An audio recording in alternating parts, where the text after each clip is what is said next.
Hey everybody, welcome to Deep Dish, where I take a deep dive into a dish I've never cooked before, and we learn to make it together. And today, we're going to find out if we can make homemade beef jerky from store-bought corned beef.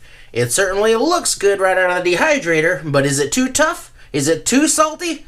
Let's dive in and find out on this Deep Dish mini episode I'm calling Will It Jerk?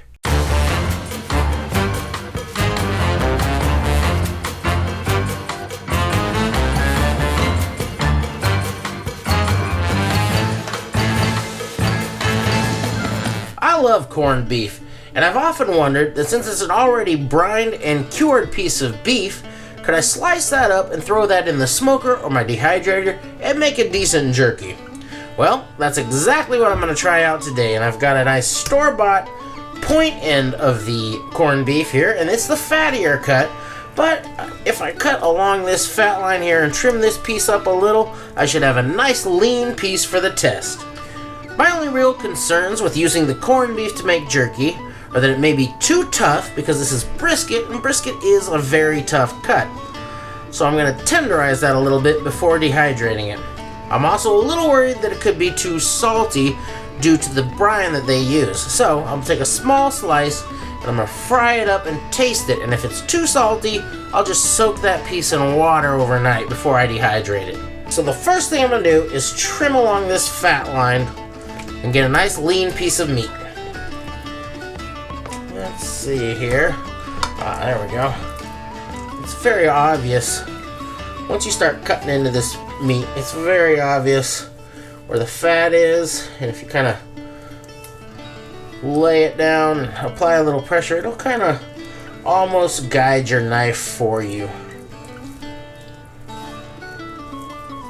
There we go. Alright, now I will trim some fat off the top and the bottom of this, and then I'll fry up that little piece and see how salty it is.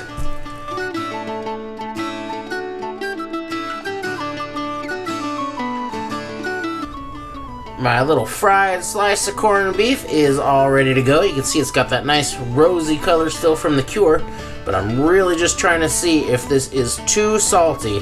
So let's give that a taste.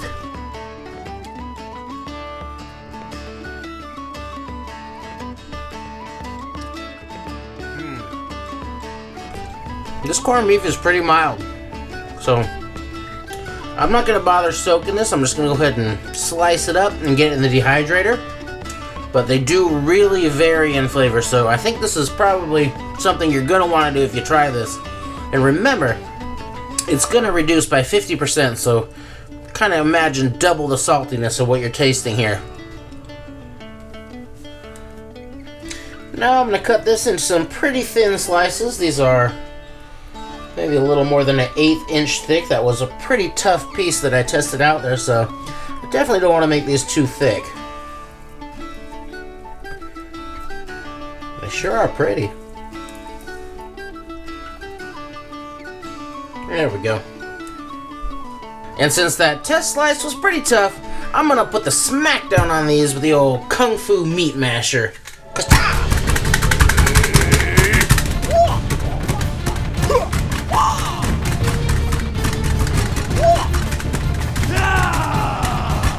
That ought to do. Aha! Now we're ready for the dehydrator.